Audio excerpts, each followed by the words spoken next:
السلام علیکم ورحمۃ اللہ وبرکاتہ۔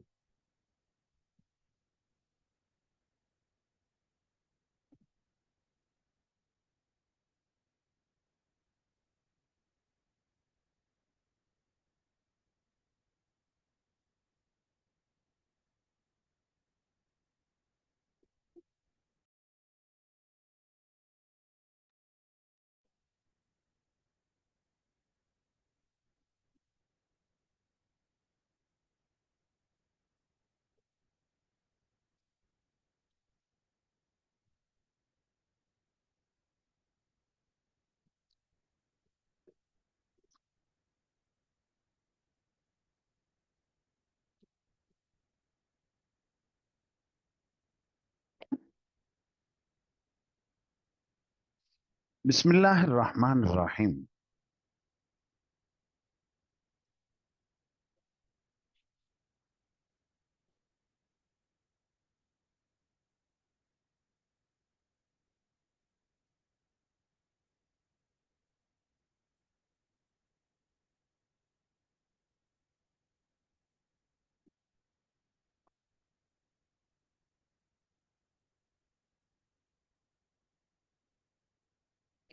وقال اللیث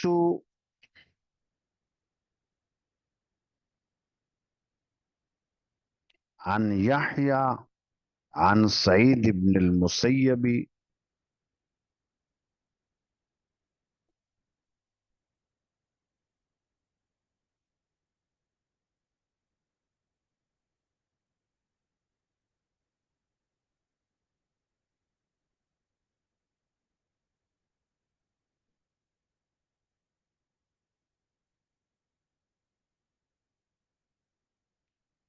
اور لیس نے فرمایا یحییٰ کے حوالے سے، اور انہوں نے سعید ابن المسیب کے حوالے سے۔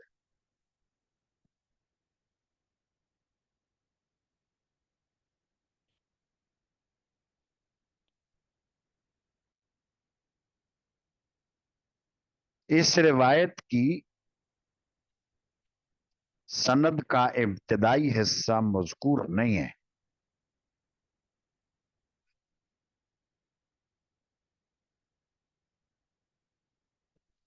اور ایسی روایت کو محدثین حضرات کی اصطلاح میں تعلیق کہا جاتا ہے۔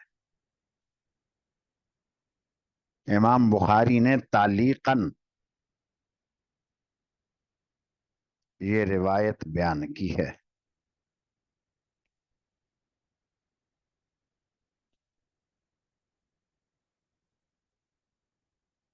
اور یحییٰ ابن سعید انصاری ہیں، وہ حضرت سعید ابن المسیب رحمہ اللہ سے نقل کر رہے ہیں۔ تو سعید ابن المسیب تابعین میں سے ہیں، یہ آگے ان کا قول ہے۔ اس لیے ایک تو سند کا ابتدائی حصہ نہیں، جب ابتدائی حصہ نہیں تو یہ روایت امام نے نقل کی ہے تعلیقاً، اور دوسرا یہ ہے کہ یہ صحابی کا قول ہے، اس کو مقطوع روایت کہا جاتا ہے۔ جانتے ہی ہوں گے آپ لوگ، ایک مرفوع ہوتی ہے، ایک موقوف ہوتی ہے، ایک مقطوع ہوتی ہے۔ مرفوع تو یہ کہ آپ علیہ الصلوۃ والسلام تک سند پوری ہو، حضور کا قول نقل کیا، اور موقوف قول صحابی، اور مقطوع قول تابعی، لہذا یہ روایت مقطوع ہوئی، سعید ابن المسیب کا قول ہے۔ یہ تو ایک فنی بات تھی۔ آگے فرمایا وقعت الفتنۃ الاولی،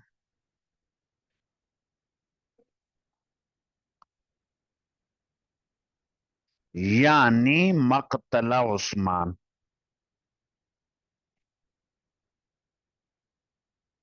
پہلا فتنہ واقع ہوا، اور پہلے فتنے کا مصداق بتا دیا حضرت عثمان کا فتنہ، حضرت عثمان کی شہادت کا قصہ۔ فلم تبق من اصحاب بدر احدا،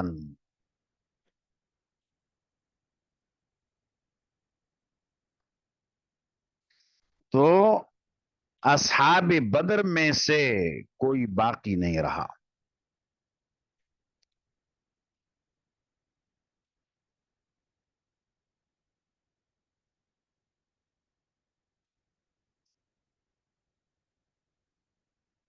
اور سن 35 ہجری ماہ ذوالحجہ 9 تاریخ حضرت عثمان رضی اللہ عنہ کو شہید کیا بلوائیوں نے، مصریوں نے۔ تو یہ پہلا فتنہ یہ ہے، اور فتنہ جہاں مسلمان ایک دوسرے کے خلاف لڑ رہے ہوں اس کو کہا جاتا ہے فتنہ۔ تو یہ فتنہ مصری تھے تو مسلمان ہی، حضرت عثمان سے مطالبہ کر رہے تھے خلافت چھوڑو۔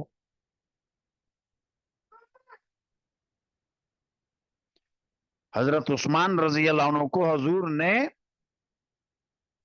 ہدایت کی تھی کہ اللہ رب العزت تمہیں ایک خلعت پہنائیں گے، لوگ چاہیں گے اتارو، اتارنا نہیں۔ اور خلعت کا مصداق یہی تھا، خلافت۔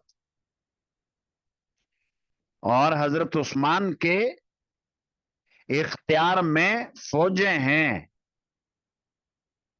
اگر اشارہ کرتے تو ان بلوائیوں کا خاتمہ آن کی آن میں ہو جاتا، لیکن معلوم تھا حضرت عثمان کو شرعی حکم یہ ہے کہ ایک مسلمان کا خون بہانا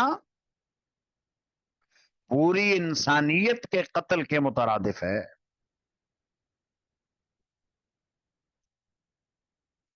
اس لیے انہوں نے ایسا کیا نہیں، خون بہانا بھی نہیں چاہ رہے تھے اور خلافت بھی نہیں چھوڑ رہے تھے۔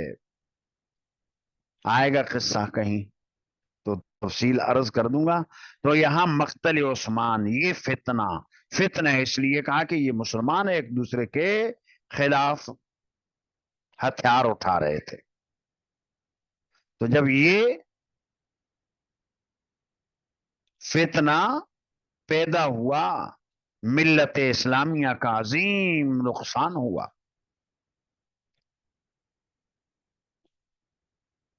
فلم تبقی من اصحاب بدر احدا، اصحاب بدر میں سے کوئی ایک باقی نہ رہا۔ اور باقی نہ رہنے کا یہ مطلب نہیں ہے کہ ختم ہو گئے، بلکہ تیزی سے بدری صحابی دنیا سے اٹھنے لگے۔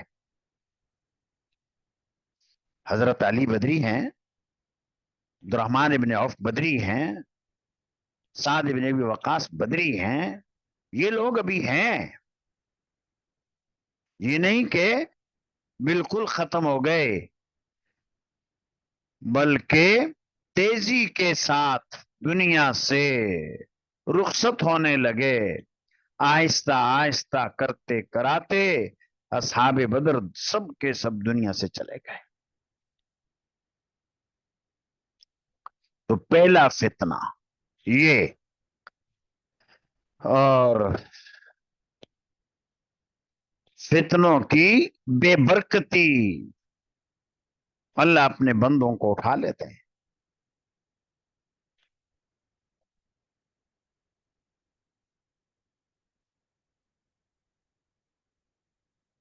ثم وقعت الفتنة الثانیہ، پھر دوسرا فتنہ واقع ہوا۔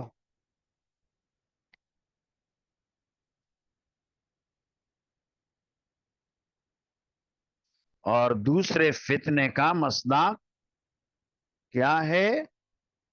یعنی الحرہ، اس سے مراد ہے واقعہ حرہ۔ تو جب واقعہ حرہ پیش آیا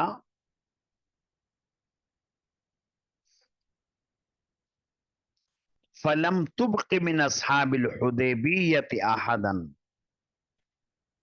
تو حدیبیہ والے صحابہ میں سے کوئی نہیں رہا۔ مسلسل اب یہ حدیبیہ والے صحابہ کرام اٹھتے رہے، تیزی سے اب اٹھنے لگے، اور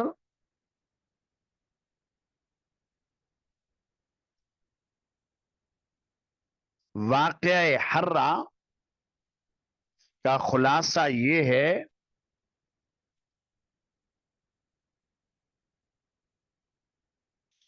حضرت معاویہ رضی اللہ عنہ نے اپنے بعد کے لیے اپنا جان نشین اور خلیفہ مقرر کر دیا اپنے بیٹے کو، یزید ابن معاویہ کو۔ اور حضرت معاویہ کا جب انتقال ہو گیا، صحابیت کا سایہ خلافت سے اٹھ گیا۔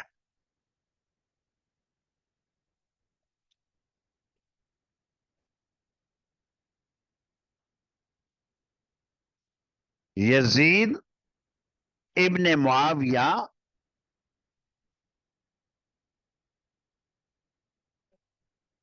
خلیفہ بنا تو مکہ مکرمہ اور مدینہ طیبہ والے لوگوں نے بیعت نہیں کی، یا کی جس کسی نے تو اس کو پھنسا کر دیا۔ یزید کے اندر ایسی علامتیں اور نشانیاں دیکھیں جو فسق اور فجور ہے، لہذا انہوں نے بیعت فسا کر دی۔ تو یزید ابن معاویہ نے لشکر بھیجا مدینہ طیبہ پر حملہ آور بنا کر۔ مسلم ابن عقبہ کو اس لشکر کا امیر بنایا۔ 27,000 افراد ساتھ، 10,000 گھوڑ سوار تھے اور باقی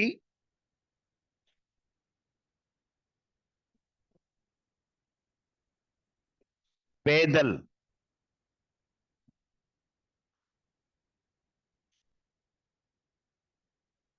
تو ایک قول یہ بھی ہے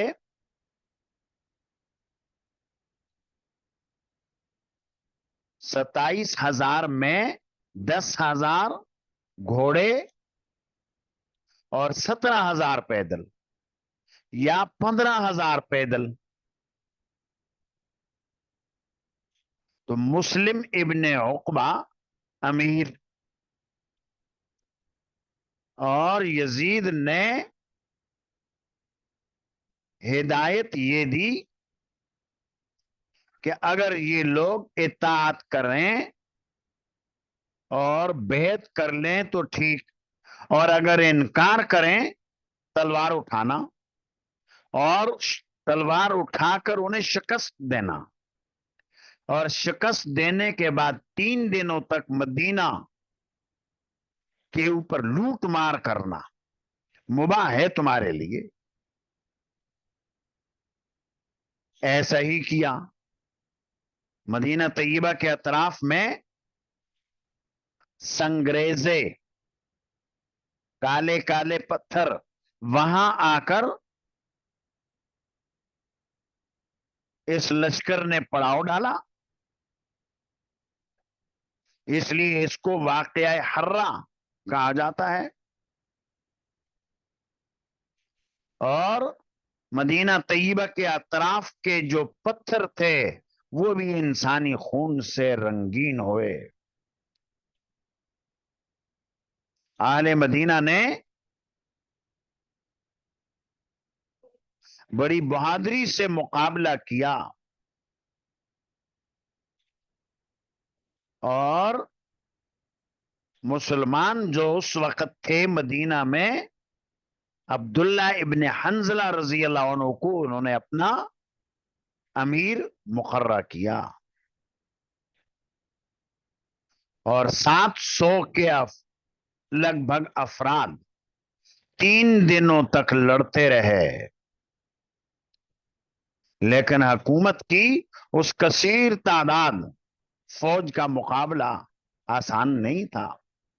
آخر مدینہ طیبہ والے لوگوں کو اس جنگ میں شکست ہوئی، اور صحابہ کرام مہاجرین اور انصار تقریباً 700 جو اب تک تھے وہاں شہید ہوئے۔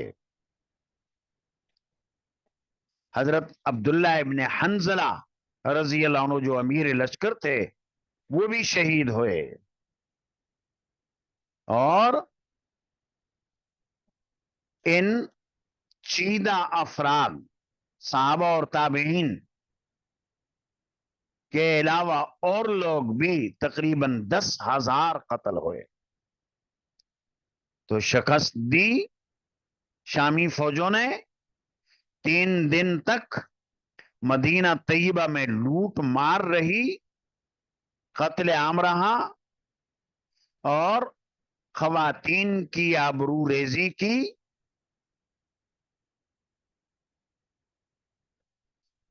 تو یہاں سے مدینہ کو تخت اور تاراج کرنے کے بعد اب ارادہ کیا یہاں سے ہی مکہ مکرمہ حضرت عبداللہ ابن زبیر رضی اللہ عنہ کے مقابلے کے لیے.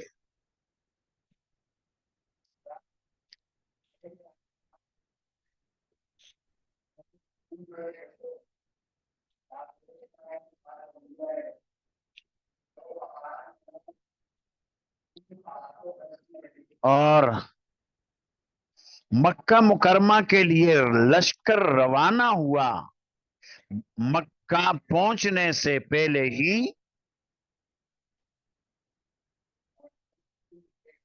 یہ خبر آئی کہ یزید کا انتقال ہو گیا.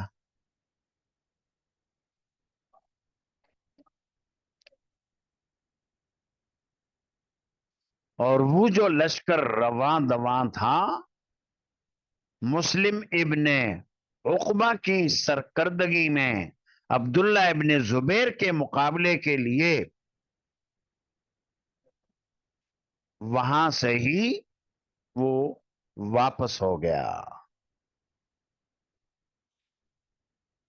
تو یہ واقعہ حرہ یہ. اور پھر اس کے بعد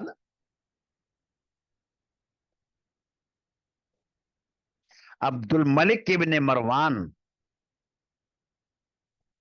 یہ بھی بنو امیہ کے حکمرانوں میں سے تھا. تو اس کے دور حکومت میں حجاج ابن یوسف کے ہاتھوں سن 73 ہجری میں جب عبد الملک نے انہیں بھیجا اور حجاج ابن یوسف کو بھیجا عبداللہ ابن زبیر سے جنگ کرنے کو.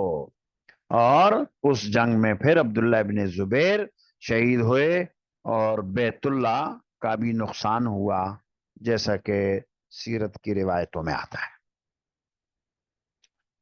تو یہ قصہ ہے. تو فتنہ اولا حضرت عثمان کے شہید ہونے کا قصہ، اور یہ شہید ہونے کا قصہ سن 35 ہجری کا. اور اس کے بعد فتنہ ثانیہ، اور یہ ہے فتنہ ثانیہ کا مصداق واقعہ حرہ. اور یہ واقعہ حرہ 63 ہجری میں پیش آیا. اور جب یہ فتنہ ہوا تو اصحاب حدیبیہ جو تھے، بیت رضوان والے صحابہ کرام تھے، وہ اٹھتے گئے اور تیزی سے اٹھتے گئے اور سارے ختم ہو گئے. ثم وقعت الثالثۃ، پھر تیسرا فتنہ واقع ہوا. فلم ترفع، وہ اٹھا نہیں. وللناس تباخن،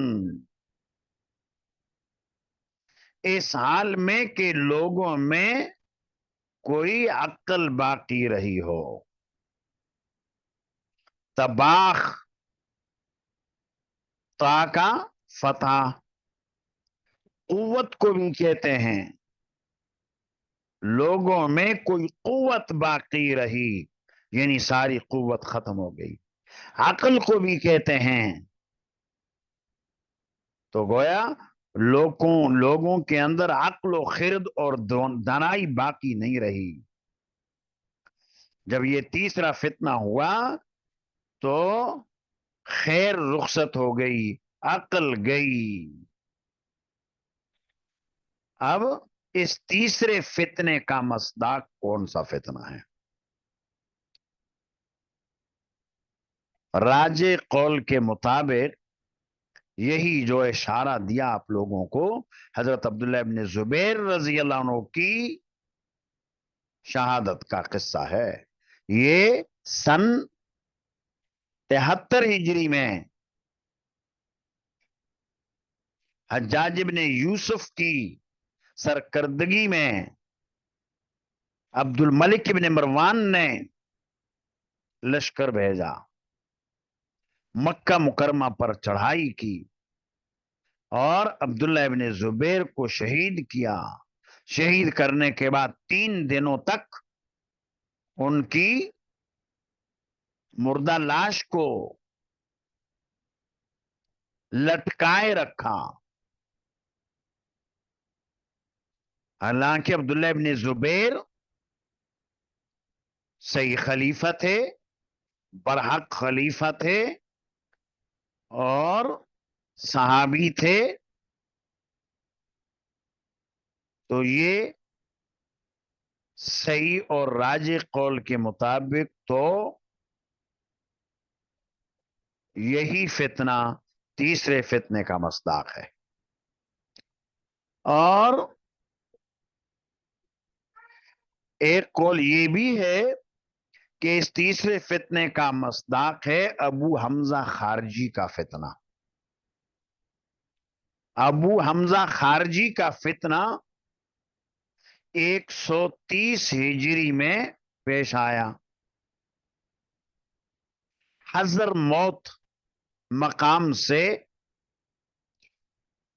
700 سواروں کو لے کر ابو حمزہ خارجی حجاز کی طرف نکلا، اور یہ زمانہ تھا مروان ابن محمد کی خلافت کا۔ ابو حمزہ خارجی نے مکہ مکرمہ، مدینہ منورہ اور طائف، ان علاقوں کے اوپر حاکم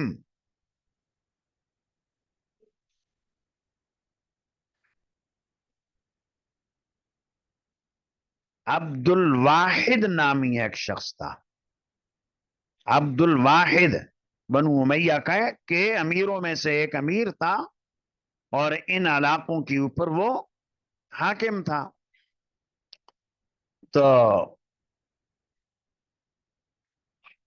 ابو حمزہ خارجی نے عبد الواحد کو اپنے ساتھ ملا لیا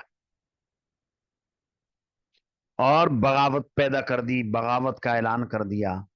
ابو حمزہ خارجی نے مکہ مکرمہ پر قبضہ کر دیا۔ مروان ابن حکم کو جب اس کی خبر ملی تو 4000 فوجی اپنی فوج میں سے منتخب کر کے ابو حمزہ خارجی کی سرکوبی کے لیے روانہ کیا۔ جنگ ہوئی، ابو حمزہ خارجی اور اس کے 700 افراد مارے گئے، بلکہ اور جو کوئی بھی ان کی حمایت میں تھا وہ بھی مارا گیا، شکست ہوئی۔ یہ اس روایت کے اندر آیا۔ اب اس روایت کی مناسبت باب سے کہ حضرت لیث کی یہ تعلیق ذکر کی، اس میں اصحاب بدر کا ذکر ہے، یعنی پہلے فتنے کا بیان ہے کہ پہلا فتنہ حضرت عثمان کی شہادت کا جب ہوا سن 35 ہجری میں، تو اصحاب بدر پہلے سے ہی اٹھ گئے تھے، جو باقی تھے اب اٹھنے لگے، تیزی سے اٹھنے لگے۔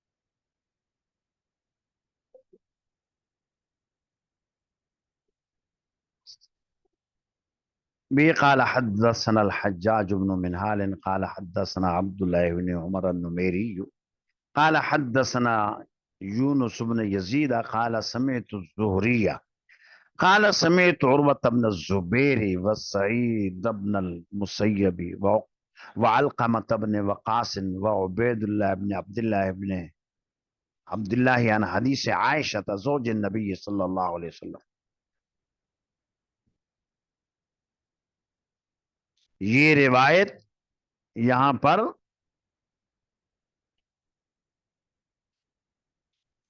چار تابعین سے روایت کی ہے زہری نے.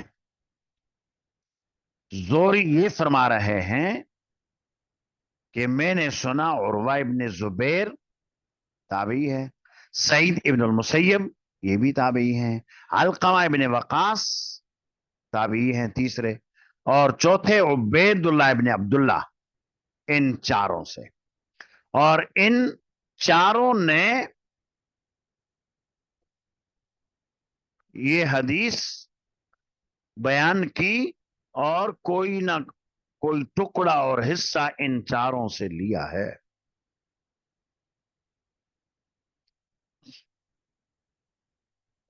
جس کا حاصل یہ ہے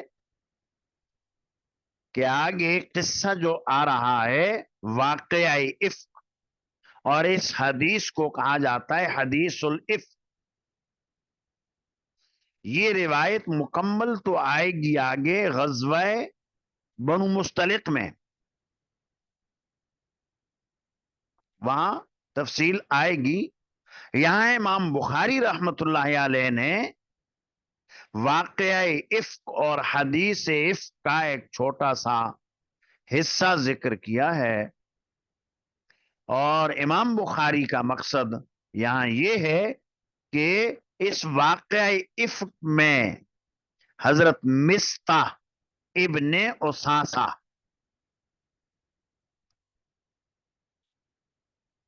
یہ بھی شامل ہو گئے تھے، اور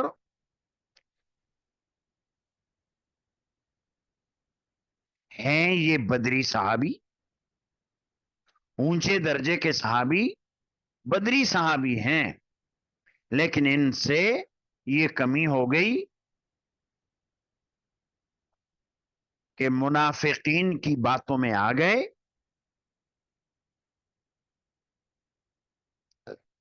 تو یہ ذکر کرنا یہاں مقصود تھا، اتنی بات حدیث کا اتنا سا حصہ ذکر کر دیا امام نے. عن حدیث عائشہ زوج النبی صلی اللہ علیہ وسلم کل حدثنی طائفۃ من الحدیث. ان چاروں تابعین سے زہری نے حدیث کا ایک حصہ بیان کیا ہے، یعنی کچھ ایک سے، کچھ دوسرے سے، کچھ تیسرے سے، اور پورا کا پورا قصہ جو طویل روایت کے اندر آیا کسی ایک سے نہیں، چاروں سے، چاروں اساتذہ سے سن کر پھر اس کو جمع کیا، جمع کر کے پھر آگے پیش کیا اپنے شاگردوں کے سامنے. تو کل حدثنی طائفۃ من الحدیث قالت، حضرت عائشہ فرماتی ہیں فاقبلت انا وام مستح، میں اور ام مستح گئیں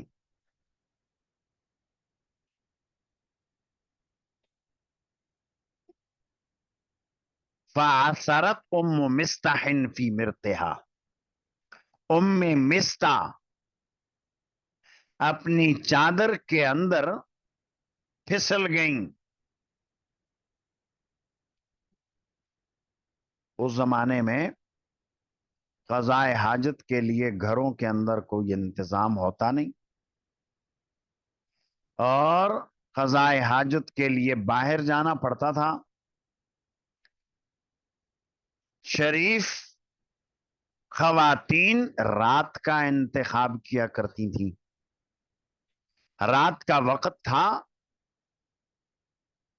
حضرت عائشہ اور حضرت عائشہ کے ساتھ مستح کی والدہ یہ دونوں قضائے حاجت کے لیے نکلی. تو مستح کی والدہ کا پاؤں چادر میں اٹک گیا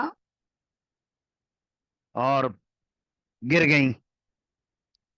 اس وقت انہوں نے اپنے بیٹے کے متعلق ایک جملہ کہا، فقالت تعیسہ مستح، مستح ہلاک ہو. جب یہ جملہ حضرت عائشہ نے سنا، فقلت، تو میں نے کہا، بئس ما قلت، بہت بری بات تم نے کہی. تسبینا رجلا شہد بدرن، تم نے برا بھلا کہہ دیا ایک ایسے شخص کو جو بدر میں حاضر ہوا. تو گویا مستح کا بدری ہونا ثابت کر دیا. فذکر حدیث الافک، پھر حدیث افک کو ذکر کیا، اور وہ حدیث افک آئے گی اپنے مقام پر. یہاں تک تو یہ مقصود حاصل ہو گیا کہ مستح بدری ہیں. مستح کی یہ جو والدہ تھی حضرت ابوبکر صدیق رضی اللہ عنہ کی خالہ زاد بہن تھی. تو خالہ زاد بہن ہوئی تو حضرت عائشہ کی گویا پھوپھی لگی. اور یہ ام مستح حضرت عائشہ کے ساتھ رات کے وقت باہر نکلی. وہاں سے قضائے حاجت کرنے کے بعد واپس ہوئی اور الجھ گیا پاؤں چادر میں، گر گئیں. اور اس وقت انہوں نے بیٹے کو بد دعا دی، اور بیٹے کے لیے بد دعائیہ جملہ سنا حضرت عائشہ نے، فوراً کہا، بئس ما قلتی، بہت بری بات کہی تم نے. کسی مسلمان کو بد دعا دینا منع ہے، اور مستح مسلمان بھی ہیں، صحابی بھی ہیں، بدری صحابی ہیں. تو حضرت عائشہ فرماتی ہیں کہ میں نے ان کی والدہ سے یہ کہا، تسبین رجلا شہد بدرن، آپ نے بد دعا دے دی ایسے آدمی کو جو بدر میں شریک ہوا تھا.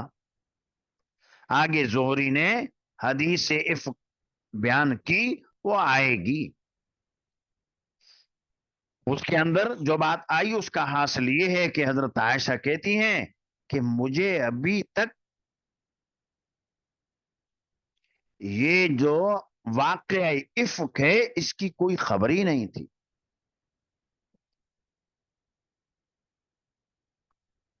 اور میرے اوپر جن لوگوں نے الزام لگایا تو مستح کو بھی غلط فہمی ہو گئی، اور انہوں نے بھی ایسی بات کہی. ان کی والدہ کو اس کا پتا تھا، مجھے کوئی علم نہیں تھا.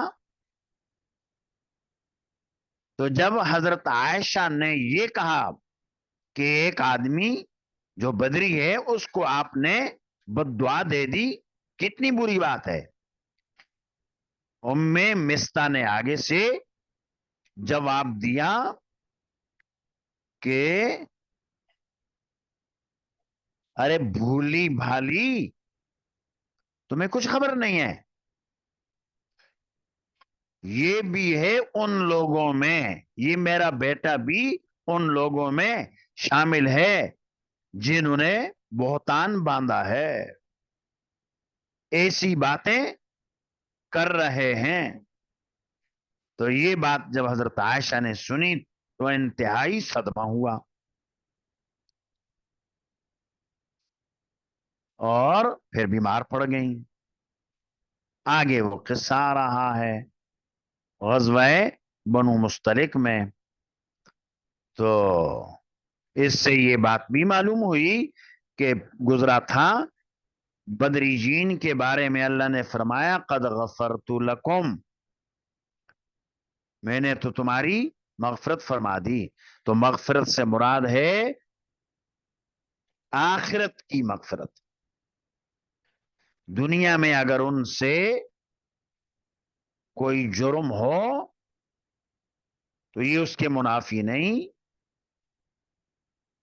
مستا، اسی طرح حسان ابن ثابت، حمنا بنت جہش، یہ تین حضرات بھی ان لوگوں میں شامل ہو گئے. اور ان تینوں کے اوپر حضور نے حد جاری فرمائی تھی، حد قذف. حد قذف اسی کوڑے. تو یہ بدری جین تھے تو بڑے درجے کے لوگ، لیکن معصوم نہیں، محفوظ تھے. محفوظ ہونے کا مطلب یہی ہوتا ہے کہ اللہ ایسے لوگوں کی حفاظت کرتے ہیں بحیثیت بشر. اگر ان سے کمی کوتاہی ہو گئی، گناہ ہو گیا، تو اللہ تعالیٰ توبہ کی توفیق دیتے ہیں، اور توبہ کرنے کے بعد ان کا مقام پہلے سے بھی زیادہ بلند ہو جاتا ہے. تو یہ ہے محفوظ ہونے کا مطلب. به قال حدثنا ابراهيم بن المنذر قال حدثنا محمد بن فليح ابن سليمان عن موسى بن عقبة عن ابن شهاب قال هذه مغازی رسول اللہ صلی اللہ علیہ وسلم.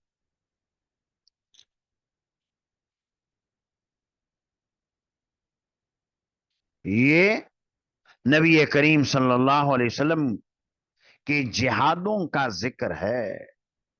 مغازی جہادوں کا ذکر ہے. فذکر الحدیثہ، پھر ابن شہاب زہری نے طویل حدیث بیان کی اور اس میں یہ فرمایا فقال رسول اللہ صلی اللہ علیہ وسلم وَهُوَ يُلَقِّيهِمْ، آپ علیہ الصلوۃ والسلام نے فرمایا اس حال میں کہ وہ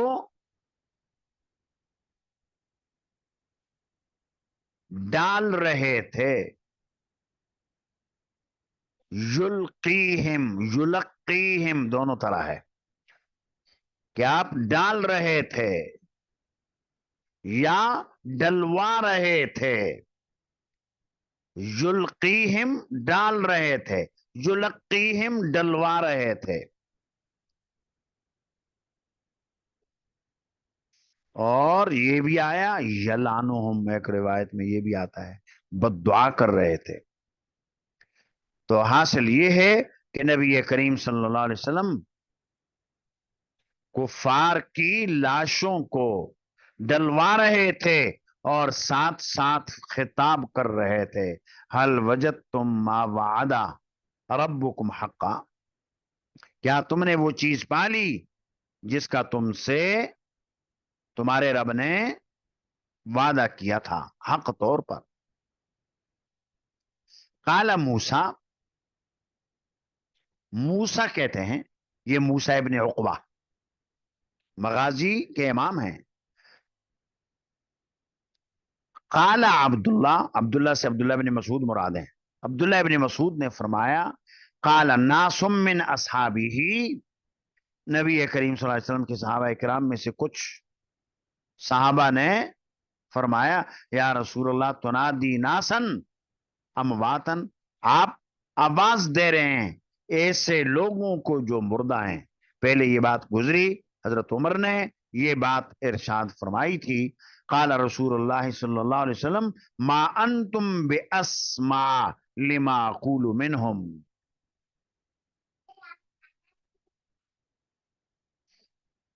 جو کچھ میں کہہ رہا ہوں تم اس کو ان سے زیادہ سننے والے نہیں ہو.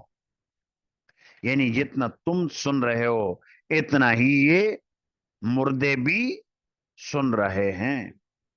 اور یہ سماع موتا کے متعلق تفصیل گزر چکی ہے اور بتایا تھا، جس کا حاصل یہ ہے کہ جہاں کہیں بھی قرآن کریم میں کافروں سے سماع کی نفی کی، اس سے مراد سماع نافع ہے.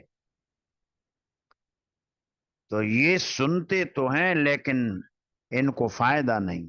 مطلق سماع مراد نہیں ہے، کیونکہ کافر سنتے تو تھے لیکن سن کر مانتے نہ تھے، اس لیے سن کر بھی گویا نہ سنا کرتے تھے.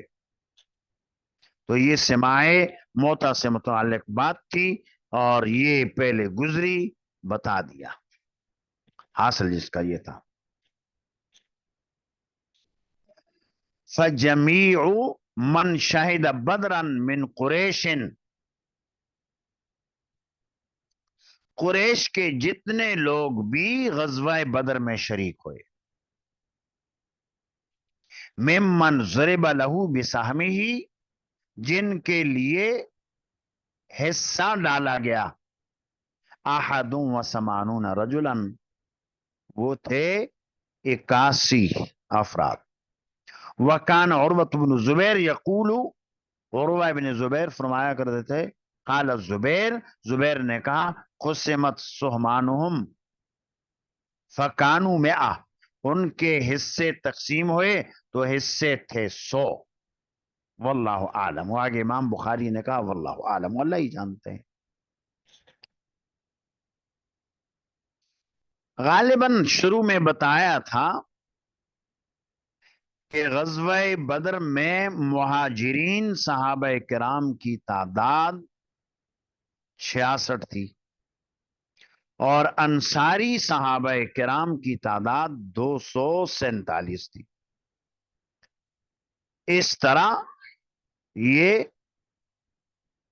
313 بن گئے مجموعہ.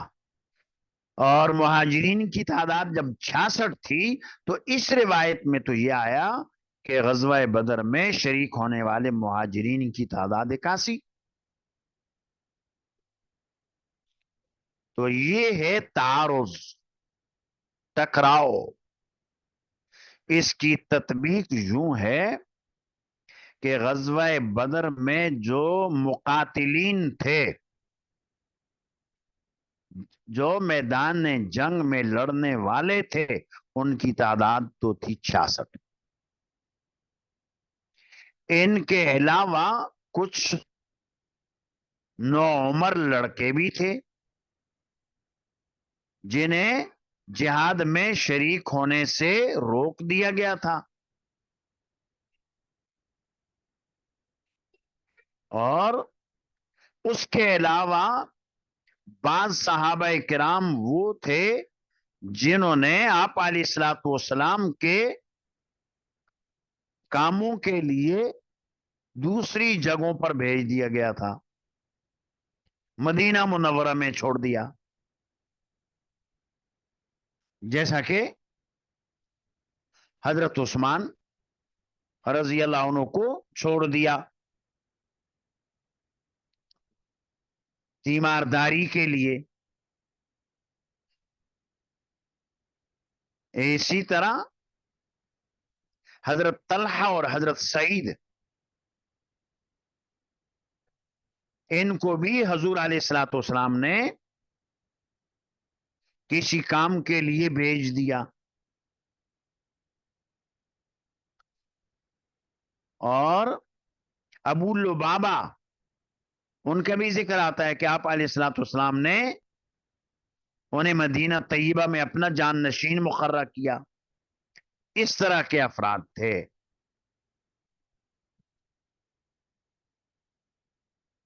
تو حاصل جس کا یہ کہ مقاتلین 66 تھے اور 15 حضرات اور تھے جن میں کچھ بچے تھے یا کچھ اور کاموں پر مامور تھے.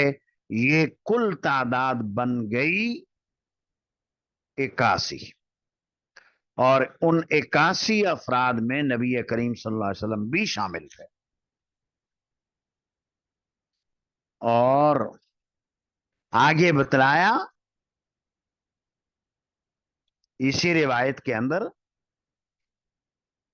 کہ 100 حصے بنائے گئے. افراد 81 اور حصے 100 کیوں؟ 100 اس لیے، آپ کو پتا ہے کہ آپ علیہ الصلوۃ والسلام بحیثیت امیر آپ کو خمس لینے کا اللہ نے حکم دیا تھا. 100 حصے بنائے گئے. 100 میں سے خمس 20 حصے ہوتے ہیں. 5 حصوں میں تقسیم کرو، 20 20 20 کے 5 حصے. تو 100 میں سے 20 حصے حضور نے لے لیے اور باقی رہ گئے 80.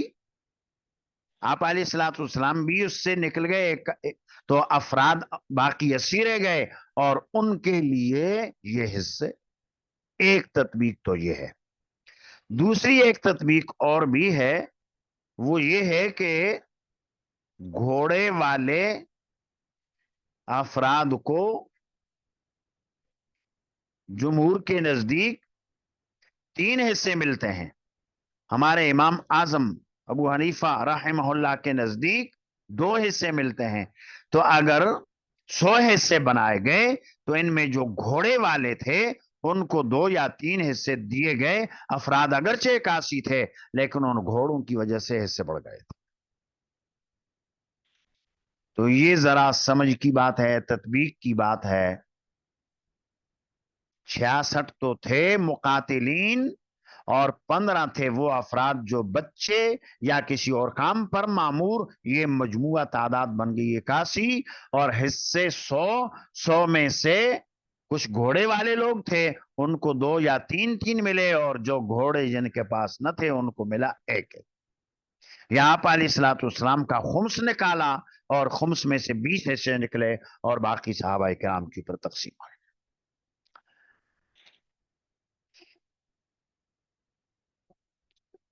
به قال حدثني ابراهيم بن موسى قال اخبرنا هشام عن معمر عن هشام بن عروة عن ابيه عن الزبير رضي الله عنه وعنهم قال ضربت يوم بدر للمهاجرين ب100 سهم. بدر کے دن مہاجرین کے لیے 100 حصے بنائے گئے. تو پہلے امام نے یہی روایت تعلیقاً نقل کی. اب آخر میں اس روایت کو سند کے ساتھ مسندن بیان کر دیا اور 100 حصے اور 100 حصوں کی آپ لوگوں کو توجیحات بتا دیں. تعارض جو آ رہا تھا وہ تعارض بھی بتا دیا.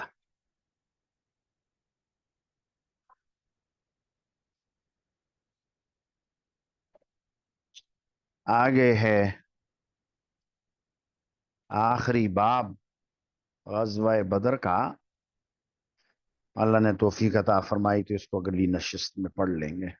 سبحانہ ربک رب العزت عما یصفون وسلام علی المرسلین والحمد للہ رب العالمین. السلام علیکم ورحمۃ اللہ وبرکاتہ.